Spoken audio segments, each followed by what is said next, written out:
পালানোর সময় গণপিটুনিতে আহত হয়ে হাসপাতালে ভর্তি আছেন সাবেক ডিবি প্রধান হারুন রশিদ। আমি নিজেও খবরটা দেখে একটু আশ্চর্য হয়েছি বা কি বলা হয়েছে, আমি দোয়া করি আমাদের ডিবি প্রধান হারুন ভাইয়ের জন্য। কারণ আসসালামু আলাইকুম দর্শক মণ্ডলী, সাবেক ডিবি প্রধান হারুন রশিদ, যার বইয়ে তটস্থ থাকতো বাংলাদেশের আন্দোলনকারীরা, এবার তিনি নিজেই কিন্তু গণপিটুনির শিকার হয়ে পালিয়ে গিয়ে এমন এক বিশেষায়িত হাসপাতালে তিনি চিকিৎসা নিয়েছেন এবং আইসিইউ থেকে তিনি আর বের হতে পারেননি। খবর এসেছে তিনি নাকি মারা গেছেন। দর্শক মণ্ডলী, আজকের ভিডিওটি যদি সম্পূর্ণ দেখেন, ডিবি প্রধান হারুনের অনেক কুকর্ম, তার পাশাপাশি তার বর্তমান সিচুয়েশন কি, তিনি কি এখন পর্যন্ত জীবিত আছেন নাকি মুমূর্ষু অবস্থায় শেষ নিঃশ্বাস ত্যাগ করার জন্য অপেক্ষা করতেছেন, সেই বিষয়টি স্পষ্ট জানতে পারবেন। কথা না বাড়ি সম্পূর্ণ ভিডিওটি একটু মনোযোগ দিয়ে দেখে আসুন। ভালোবাসিয়া গেলাম ফাঁসিয়া, থাকতে হবে আয়না ঘরে ভাইয়া, সোনারি চান পিতলা গুগো, যাবে কোথায় পালাইয়া। সেই জনপ্রিয় গানটা এখন আরো জনপ্রিয় হচ্ছে, কারণ ঝাঁকে ঝাঁকে পদ্মা নদীতে, বিভিন্ন নদীতে মাছের বদলে দুর্নীতিবাজ লুটেরা, যারা প্রশাসনের লোক ছিল, আওয়ামী লীগের এমপি মন্ত্রী ছিল, একে একে ওঠা শুরু করছে। আমার কোনো কষ্ট লাগে না। অনেকে বলেন তুমি তো ভাই এই দলের লোক, দেখেন দুর্নীতির বিরুদ্ধে যতটুকু পারছি সবসময় কথা বলছি। আমি তো চাই পুরা এমপি মন্ত্রীর সেক্টর, প্রশাসনের সেক্টর, আইন শৃঙ্খলা বাহিনীর সেক্টরে প্রত্যেকটা লুটেরা যারা রাজনীতির নাম ভাঙাইয়া এই দেশকে লুট করছে, প্রত্যেকের বিচার হওয়া উচিত। আর এমন সুবর্ণ সুযোগ বাংলাদেশের ইতিহাসে দ্বিতীয়বার আবার আসবে কিনা আমি জানি না, আসুক সেটাও চাই না। যে বিপ্লব হয়েছে, যে পরিবর্তন হয়েছে, এই পরিবর্তনের মাধ্যমে লুটেরাদেরকে ধুয়ে মুছে এই দেশ থেকে বিতাড়িত করতে হবে, তবে আইনের মাধ্যমে। আর যেই প্রতিষ্ঠানগুলো তৈরি করছিল ভিন্ন মতকে দমন নিপীড়নের জন্য, এই প্রতিষ্ঠানগুলো এখনই বিলুপ্ত না করা, এদেরকে এই প্রতিষ্ঠানগুলোতে রাখা হোক। কারণ এই প্রতিষ্ঠানে আয়নাঘর বারো যে সংস্থাগুলো আছিল, সেখানে থাকার কি যন্ত্রণা সেটা এদের বোঝা উচিত। কথা বলছে ডিবি হারুনকে নিয়ে। কোথায় আছে ডিবি হারুন? আমেরিকার এম্বাসি এক কিক মাইরা এম্বাসি থেকে বের করে দিছে, তবে কিকটা ছিল অদৃশ্য কিক, নাকি ঢুকাইয়া ভালো মতো দিছে জায়গা মতো, সেটাও কথা। ডিবি হারুন কোথায় এটা নিয়ে যখন প্রশ্ন উঠছে, খুবই বিশ্বস্ত সোর্সগুলো বলছে ডিবি হারুন বেসিক্যালি সেনাবাহিনীর আওতায় আছে। আজকে সেনাপ্রধান বলছিল, আপনারা নিশ্চয়ই দেখেছেন, যে প্রশাসনের বিভিন্ন জায়গার বিভিন্ন ব্যক্তি কর্মকর্তা যারা বের হইলেই গণধোলাই খাবে, তারা নিরাপত্তাজনিত খাতিরে তারা কিন্তু সেনাবাহিনীর কাছে আছে। তবে কেমনে রাখছে, কোথায় রাখছে, এটা সেনাবাহিনী ভালো জানে। আসুন ডিবি হারুনের সর্বশেষ অবস্থানটা নিয়ে এই মুহূর্তে আমরা কি তথ্য পাচ্ছি। গত 1 আগস্ট গোয়েন্দা শাখার দায়িত্ব থেকে সরিয়ে ডিএমপির ক্রাইম ডিভিশনে দেওয়ার পরেই যখন 5 আগস্ট আওয়ামী লীগ সরকারের পতন ঘটে, এরপর থেকে পুলিশের অন্তত 57 জন ঊর্ধ্বতন কর্মকর্তা পলাতক আছেন। আবার কেউ কেউ বিভিন্ন আইন শৃঙ্খলা বাহিনীর কাছে হেফাজতে আছেন। আর এদের মধ্যে অন্যতম আলোচিত ডিবি হারুন। পুলিশের এসব কর্মকর্তাদের মধ্যে ডিবি হারুনকে নিয়ে সর্বশেষ যে তথ্য জানা গেল, যে এই মুহূর্তে নিজের বাসা, এমনকি আত্মীয় স্বজন কারো বাসাতেই থাকছে না ডিবি হারুন। কারণ কি, যেই বাসাতে আছে তারাও ভাই টেনশনে আছে, কারণ তাদেরকে যারা আশ্রয় দিচ্ছে, প্রশ্রয় দিবে, তারাও বিপদে পড়বে। তাদের উপর জনগণের একটা চোখ আছে। বিভিন্ন তথ্য বলছে সরকার পতনের পর থেকে ডিবি হারুন গা ঢাকা দেওয়ার চেষ্টা করেছিল, বাট বিভিন্ন জায়গাতে তার তথ্য চলে আসছে। জানা যায় যে সাবেক প্রধানমন্ত্রী শেখ হাসিনার পদতে এবং দেশ থেকে খবর ছড়িয়ে পড়লে যখন জনগণ রাস্তায় নামে, তখন আপনার ঢাকার যাত্রাবাড়ি, পুরান ঢাকা, পোস্তাগোলা দিয়ে প্রথমে শহীদ মিনার এবং গণভবনের উদ্দেশ্যে যখন জনগণ আসে, তখনই ডিএমপির সেন্ট্রাল কমান্ড এবং কন্ট্রোল ইউনিট ভবনের সামনে থাকা বঙ্গবন্ধুর বিশাল ব্যানার টানানো দেখে উত্তেজিত জনতা ভবনটিকে উদ্দেশ্য করে ইটপাটকেল ছড়তে থাকে। এমন সময় গেঞ্জি বা অন্য পোশাক পরে সেন্ট্রাল কমান্ড এবং কন্ট্রোল ইউনিট ভবনের পেছনের প্রায় 13 ফুট দেয়াল টপকে পুলিশ সদর দপ্তরের সামনে রাস্তায় সটকে গিয়েছিল ডিবি হারুন। তো সেখান থেকে পরবর্তী সময় আইজিপির সাথে চলে গিয়েছিল পুলিশ সদর দপ্তরে।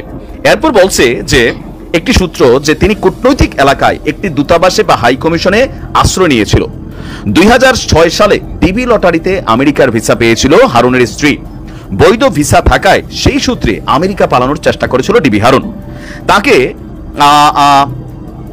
মার্কিন দূতাবাসেও তাকে আশ্রয়ের জন্য সে আপনার আবেদন করেছিল, নিশ্চয়তা চেয়েছিল তাকে অক্ষত অবস্থায় বিমানবন্দরে তুলে দিয়ে আসার। তবে কূটনৈতিক সূত্র বলছে তার এই প্রস্তাব নাকচ করেছিল দূতাবাস। পরে সেখান থেকে তিনি ফিরে আসেন। এরপরে কাউন্টার টেরোরিজম ইউনিট সোয়াটের একটি গাড়ি তাকে মিরপুরের দিকে একটি জায়গায় দিয়ে আসে। সেখানে কিছু ব্যক্তির সাথে আলাপ করে বিমানবন্দর দিয়েও পালানোর চেষ্টা করেছিল হারুন। গাড়িতে করে পৌঁছেছিল বিমানবন্দর, তবে বিমানবন্দরের টার্মিনালের প্রবেশের আগে জনতা তাকে দেখে চিনে ফেলে মারধরের শিকার হন। গুরুতর অবস্থায় তাকে নিয়ে যাওয়া হয়েছিল রাজধানীর একটি বিশেষ হাসপাতালে। সেই হাসপাতাল থেকে সম্ভবত তাকে সেনাবাহিনীর নিরাপদ অবস্থায় রাখা হয়েছে, কারণ এদের আইনের মাধ্যমে বিচার করা হবে। সেনাবাহিনীর দায়িত্ব দল দেখে তুলে দেওয়া না, তারা নিউট্রাল ভূমিকা পালন করছে। সময় খারাপ হলে কি হয়? ডিবি হারুন কই পালাবা? ঠান্ডা মাথায় মানুষকে খুন কইরা এই বিল্ডিংটার নিচে উপরে টর্চার সেল বানাইয়া তোমরা বসে বসে রং ফুর্তি করছো। তোমাদের কারণে সাধারণ পুলিশ ভাইরা কি পরিমাণ ঝামেলায় পড়ছে। প্রত্যেকটা কালপ্রিটসকে কঠিন শক্তিশালী শাস্তির আওতায় আনতে হবে, দৃষ্টান্তমূলক। যেন পুলিশের মধ্যে যারা মনে করতেছে পরিস্থিতি শান্ত হলে আবার খামু, এদের জন্য একটা মেসেজ দরকার যে খাইতে পারো, তবে এই খাওয়া কইয়া হজম করতে পারবে না। ভবিষ্যতে কি হবে? আমি নিজেও খবরটা দেখে একটু আশ্চর্য হয়েছি, বা কি বলা হয়েছে। আমি দোয়া করি আমাদের ডিবি প্রধান হারুন ভাইয়ের জন্য, কারণ এই মুহূর্তে তার যে মিশনটা ছিল, দুইটা বড় ধরনের মিশনে তিনি কানেক্টেড ছিলেন। এর পরপরই মানে এই খবরটা উঠে এসেছে। আমরা দোয়া করি যে আল্লাহ যেন তাকে সুস্থতা দান করে আবারও আমাদের মাঝে ফিরিয়ে দেন। হারুন ভাই বিভিন্ন সময় এর আগে এই সরকারের ফাইনাল যে দ্বাদশ জাতীয় সংসদ নির্বাচনের আগে উনি অনেকটা খলনায়ক ভূমিকায় সোশ্যাল মিডিয়াতে আলোচিত হলেও রাইট নাও গত কয়েকটা মাস যাবত ওনার যে অ্যাক্টিভিটিস সেগুলো কিন্তু নায়কোচিত ভূমিকাতে আসছে। আপনি দেখেন যে আয়ানের ইস্যুতে ওনার বক্তব্য ছিল যে ইউনাইটেড অনেক বড় হাসপাতাল, আয়নের বাবা একা পারবে না, আমরা আছি আয়নের বাবার পাশে। পাশাপাশি রোহিঙ্গা ইস্যুতে আপনি দেখেন যে একজন যুবক কুলি থেকে কোটি কোটি টাকার মালিক হয়ে গেছে। এই সিন্ডিকেটটারেও এটা কিন্তু ডিবি হারুনই ধরে আনছেন। আর এরই মাঝখানে যখন তার বিভিন্ন কর্মকাণ্ড দিয়ে তিনি জনতার সামনে একটা পজিটিভ অবস্থানে চলে আসলেন, এর মাঝখানেই এই দুঃসংবাদটা আসছে আমাদের ডিবি হারুন ভাই এই মুহূর্তে হাসপাতালে ভর্তি আছেন। এখন কেন হাসপাতালে ভর্তি আছেন? আমাদের ডিবি হারুন ভাই করোনায় আক্রান্ত হয়েছেন। তবে করোনা আজকের দিনে একটা ওয়ান কাইন্ড অফ নর্মাল রোগ হলেও আনটিল রাইট নাও সারা পৃথিবীতে এবং দর্শক মণ্ডলী, আপনারা এতক্ষণ ধরে কিন্তু ভিডিওগুলো দেখে আসলেন। এই ভিডিও সম্পর্কে আপনার মূল্যবান মন্তব্য আপনি অবশ্যই কমেন্ট বক্সে লিখে জানিয়ে দিতে ভুলবেন না।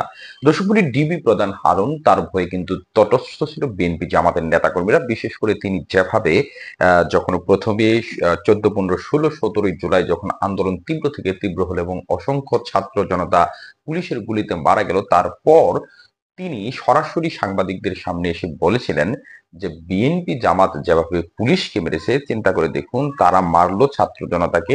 উল্টা আরো বলতেছে যে বিএনপি জামাত যেভাবে পুলিশকে মেরেছে, এখন পুলিশ ঘরে ঘরে গিয়ে টেনে বের করে নিয়ে আসবে বিএনপি এবং জামাতের কর্মীদের। আল্লাহর কি ভাগ্য যে তার কি লিখে রেখেছেন আল্লাহ তাআলা উত্তম পরিকল্পনাকারী। দেখেন তার কয়েকদিন যেতে না যেতেই তিনি কিন্তু ডিবি প্রধানের পদ থেকে চলে যান, অন্যথায় তাকে বদলি করা হয় অন্যদিকে।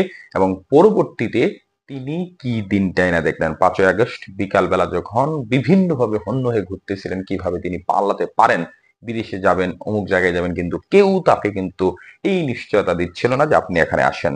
সে জানের ভয়ে অবশেষে নিজেই কিন্তু পুলিশের পোশাক খুলে গেঞ্জি লুঙ্গি পরে যখন বের হয়, তখন কিন্তু জনতার সম্মুখীন হওয়ার মাত্রই তাকে গণপিটুনি দেওয়া হয় এবং সেই গণপিটুনি খেয়ে রাজধানীর একটা বিশেষিত হাসপাতালে একদম মুমূর্ষ অবস্থায় তিনি কিন্তু দিন যাপন করছেন এবং বিভিন্ন মাধ্যম থেকে খবর আসছে যে তিনি মারা গেছেন। দর্শক বলি, এই বিষয়টি এখন পর্যন্ত 100% নিশ্চিত না হওয়া গেলেও তার অবস্থা যে ভালো নয় এটা নিশ্চিত।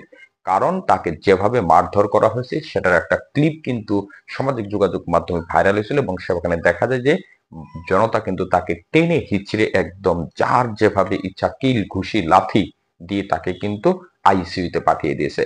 দর্শক মণ্ডলী, এটাই হয়তো বা আল্লাহর যে একটা কথা আছে, আল্লাহ ছাড় দেন ছেড়ে দেন না, সেটারই শেষ পরিণতি। আপনারা হয়তো বা এতদিন ধরে দেখলেন যে বাংলাদেশে কিভাবে কি হয়ে গেল, কোত্থেকে হঠাৎ করে এই যে একটা আন্দোলন, সেই আন্দোলনকে কেন্দ্র করে কেউ কিন্তু ভাবেনি যে এই সরকার, এই যে এই বছর নির্বাচন হলো 2024 সালের জানুয়ারিতে, এই 5 বছর তারা অনায়াসেই কিন্তু দেশের ক্ষমতায় থাকার কথা ছিল। কিন্তু ওই যে আল্লাহ তাআলা উত্তম পরিকল্পনাকারী এবং তিনি যে কখন কার ভাগ্যে কি লিখে রাখেন সেটা কিন্তু বোঝা বড় দায়।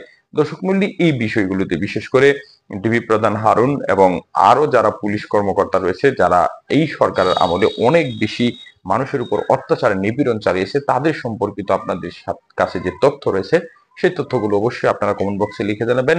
আর পরবর্তী আপডেট পেতে অর্থাৎ আমাদের এই চ্যানেলটিকে যারা এখন পর্যন্ত সাবস্ক্রাইব করেনি, সাবস্ক্রাইব করে পাশে থেকে বেল আইকনটি বাজিয়ে সাথেই থাকবেন। আপনাদের সাথে দেখাবো নতুন কোনো পরবর্তী ভিডিওতে নতুন কোনো তথ্য নিয়ে। সে পর্যন্ত সবাই ভালো থাকুন, সুস্থ থাকুন। আসসালামু আলাইকুম।